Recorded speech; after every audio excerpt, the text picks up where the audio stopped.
En el nombre del Padre, del Hijo y del Espíritu Santo. Amén. Hoy 15 ya de octubre, viernes, encomendado a Santa Teresa de Jesús. Vamos a hacer oración. Esta oración se realiza después de celebrar juntos la Santa Misa. Que te sea agradable, oh Trinidad Santa, el obsequio de tu siervo, y haz que el sacrificio que indignamente he ofrecido a los ojos de tu majestad sea de tu agrado por tu misericordia, para mí y para todos aquellos por quienes te lo he ofrecido. Por Jesucristo nuestro Señor. Amén. En el nombre del Padre, del Hijo y del Espíritu Santo. Amén. Ya comenzamos, Espíritu Canal. Lectura del Santo Evangelio según San Lucas capítulo 12, versículos 1 al 7. En aquel tiempo la multitud rodeaba a Jesús en tan gran número que se atropellaban unos a otros. Entonces Jesús les dijo a sus discípulos: Cuídense de la levadura de los fariseos, es decir, de la hipocresía, porque no hay nada oculto que no llegue a descubrirse, ni nada secreto que no llegue a conocerse. Por eso todo lo que ustedes hayan dicho en la oscuridad se dirá a plena luz. Lo que hayan dicho en voz baja y en privado se proclamará desde las azoteas. Yo les digo a ustedes, amigos míos, no teman a aquellos que matan el cuerpo y después ya no pueden hacer nada más. Les voy a decir a quién deben de temer. Teman a aquel que después de darles muerte los puede arrojar al lugar del castigo. Se lo repito, a él si tienen que temerlo. ¿No se venden 5 pajarillos por 2 monedas? Sin embargo, ni uno solo de ellos se olvida de Dios, y por lo que a ustedes toca, todos los cabellos de su cabeza están contados. No teman, pues porque ustedes valen mucho más que todos los pajarillos. Palabra del Señor.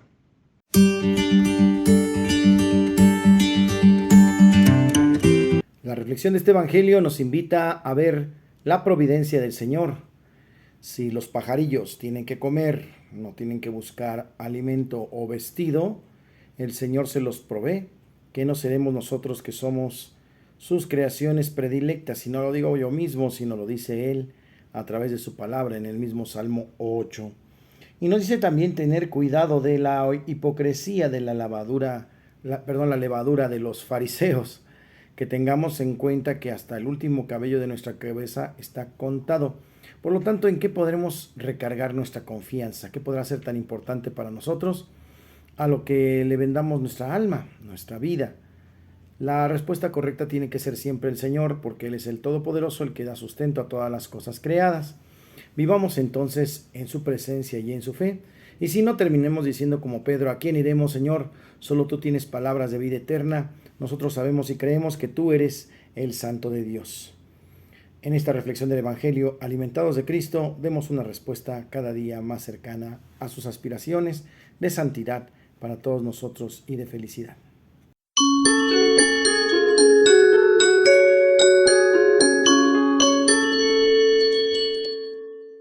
En el tema de hoy, equilibremos trabajo y descanso. ¿Por qué ir a misa los domingos? La Eucaristía del domingo fundamenta y confirma toda la práctica cristiana.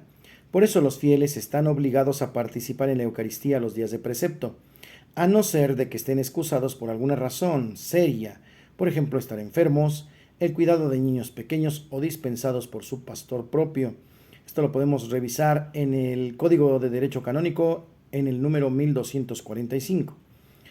Los que deliberadamente faltan a esta obligación sí cometen pecado grave. ¿Qué es lo que proclamamos cuando participamos de la misa? La participación en la celebración común de la Eucaristía Dominical es un testimonio de pertenencia y fidelidad a Cristo y a su Iglesia. Los fieles proclaman así su comunión en la fe y la caridad, testimonian a la vez la santidad de Dios y su esperanza de la salvación. Se reconfortan mutuamente guiados por el Espíritu Santo. ¿Qué se debe hacer si no hay sacerdote para la celebración dominical? Cuando falta el ministro sagrado u otra causa grave hace imposible la participación en la celebración eucarística, se recomienda vivamente que los fieles participen en la liturgia de la palabra. Si ésta se celebra en la iglesia parroquial o en otro lugar sagrado, conforme a lo prescrito por los obispos diocesanos, o permanezcan en oración durante un tiempo conveniente, solos o en familia, o si es oportuno, en grupos de familias. Los cánones que nos pueden ayudar a revisar esto es el 1248 y el 2183. ¿A qué contribuye la celebración del Día del Señor?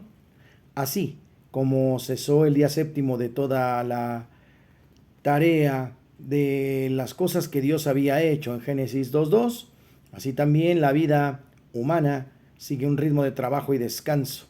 La institución del Día del Señor contribuye a que todos disfruten del tiempo de descanso y solaz suficiente que les permita cultivar su vida familiar, cultural, social, religiosa.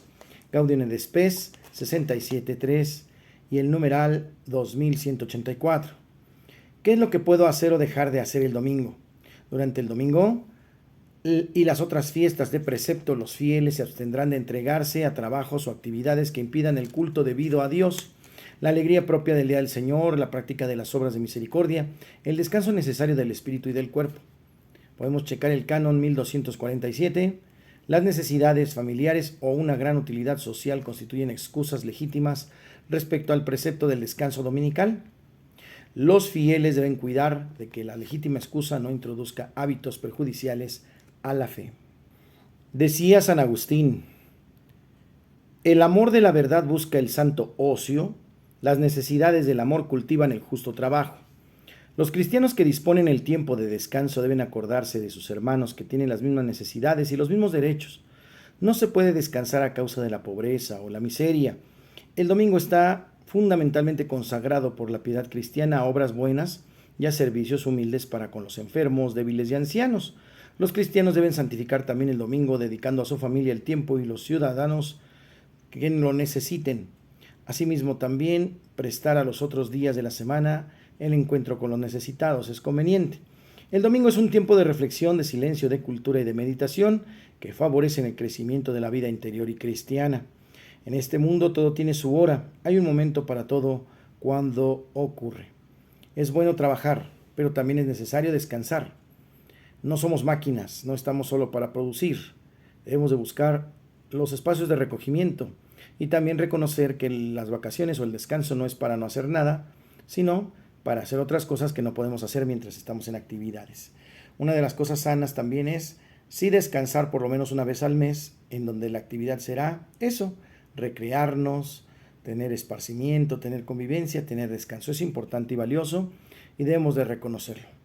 No se debe abusar del descanso, obviamente, pero tiene que haber un equilibrio.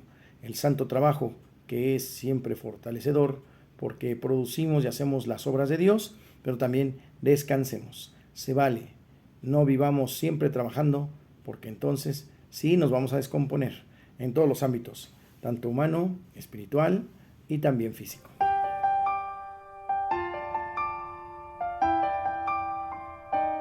Y en la rola del alma vamos a escuchar la rola que se llama Hasta la locura del grupo Crisma. Adelante. Me puede faltar todo en la vida, me puede faltar hasta la vida.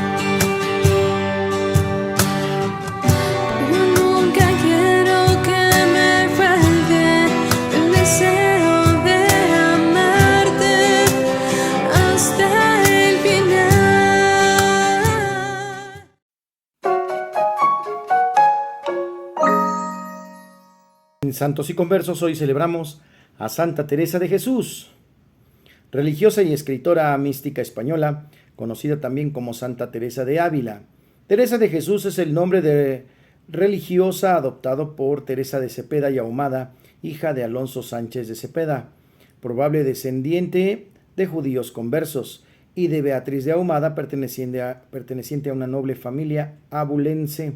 Su vida y su evolución espiritual se puede seguir a través de sus obras de carácter autobiográfico, entre las que figuran algunas de sus obras mayores: La vida, escrito entre 1562 y 1565, Las relaciones espirituales, el libro de las fundaciones, inicia en el 1573 y se publica en el 1610, y sus cerca de 500 cartas. La vida abarca desde su infancia hasta la fundación del primer convento reformado de San José de Ávila en el año 1562. Gracias a ella se sabe de su infantil afición a leer vidas de santos y los entonces populares libros de caballerías, que Miguel de Cervantes realizó una parodia en Don Quijote de la Mancha un siglo después, en el 1531. Su padre le internó como pupila en el convento de monjas agustinas de Santa María de Gracia, pero al año siguiente tuvo que volver a casa quejada de una grave enfermedad.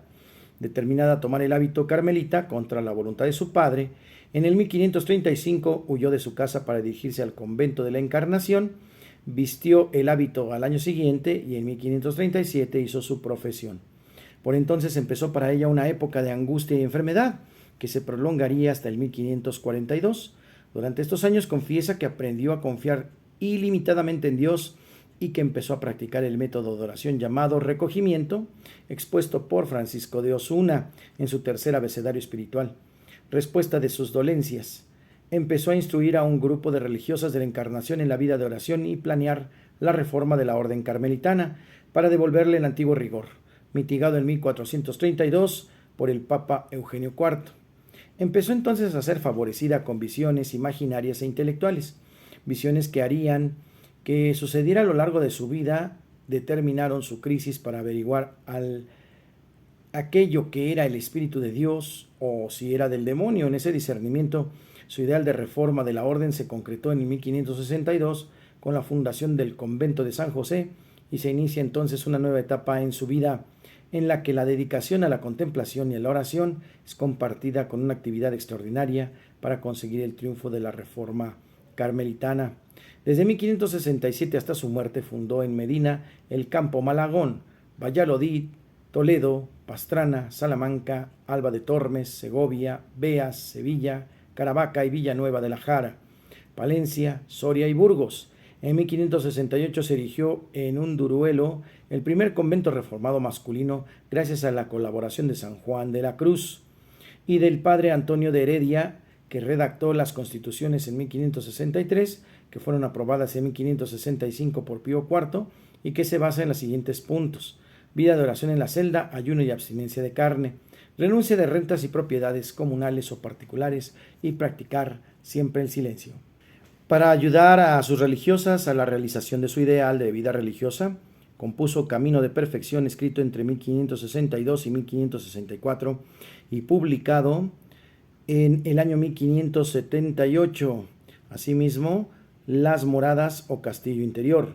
La reacción de los miembros de la antigua observancia carmelita llegó a su punto culminante en el 1575, año en que denunciaron a los descalzos a la Inquisición. Un breve de Roma en 1580 ordenó la separación de las dos órdenes. Ya para el año 1604 se inició el proceso de canonización de Teresa. En 1614 fue declarada beata y en 1622 fue canonizada por Gregorio XV en el año 1970. Fue proclamada doctora de la Iglesia, siendo la primera mujer que recibiría esta distinción. Además de las obras citadas, dejó escritas las siguientes meditaciones sobre los cantares: exclamaciones, visita de descalzas, avisos, ordenadas de una cofradía, apuntaciones, desafío espiritual, vejamen y unas 30 poesías. En Santos y Conversos, la primera doctora de la Iglesia, grande santa, Santa Teresa de Jesús, Santa Teresa de Ávila.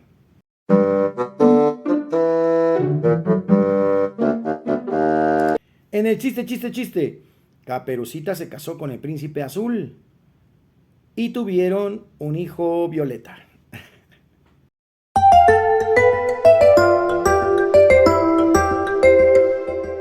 Curiosidades de la Iglesia Católica. Concebido por obra y gracia del Espíritu Santo, nació de Santa María Virgen. Nosotros creemos y confesamos que Jesús de Nazaret es el Hijo de Dios. Vive desde toda la eternidad en la gloria del Padre. Vino al mundo y se hizo semejante a nosotros en la manifestación encarnada del amor al Padre, menos en el pecado.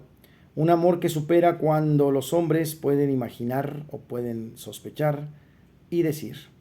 Los teólogos y los discípulos de Jesús hablan cada uno a su modo del misterio de la encarnación.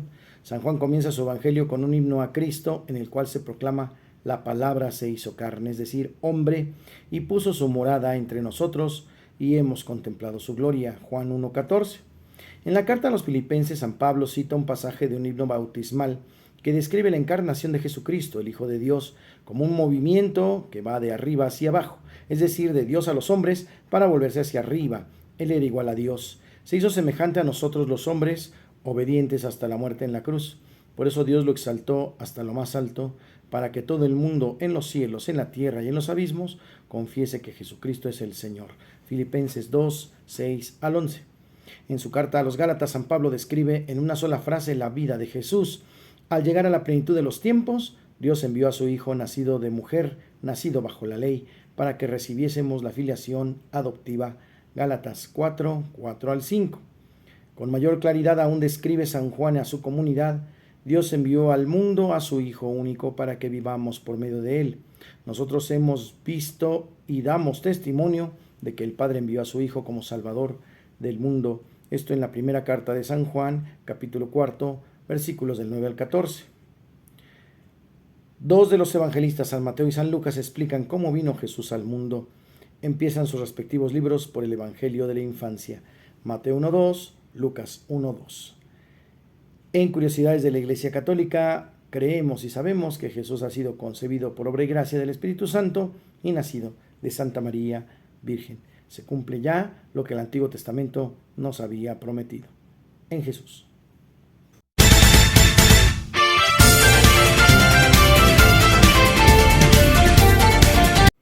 En la buena onda no se olviden de este retiro importante que se tendrá del 18 al 21. Esto es de parte de Talleres de Oración y Vida, y no se olviden que mañana sábado comienza el retiro de los carismáticos también en himno nacional para los jóvenes. Dejamos aquí los links pertinentes, o si regresan a los anteriores dos videos encontrarán de nueva ocasión esos mismos elementos para que, si ustedes desean asistir, participen. Se van abriendo los retiros, se van abriendo los encuentros. Ojalá que nos alimentemos del Señor. El Señor les guarde, les protege, les bendiga, haga resplandecer su rostro sobre ustedes y les conceda la paz. Que les bendiga el Padre, el Hijo y el Espíritu Santo. Permanezcan ustedes para siempre. Bendiciones a todos de sus seres familiares y sus seres queridos. Muchas bendiciones y un abrazo fuerte aquí desde Santa Lucía. No se olviden darle like al video, compartir, darle clic a la campanita y por favor suscríbanse.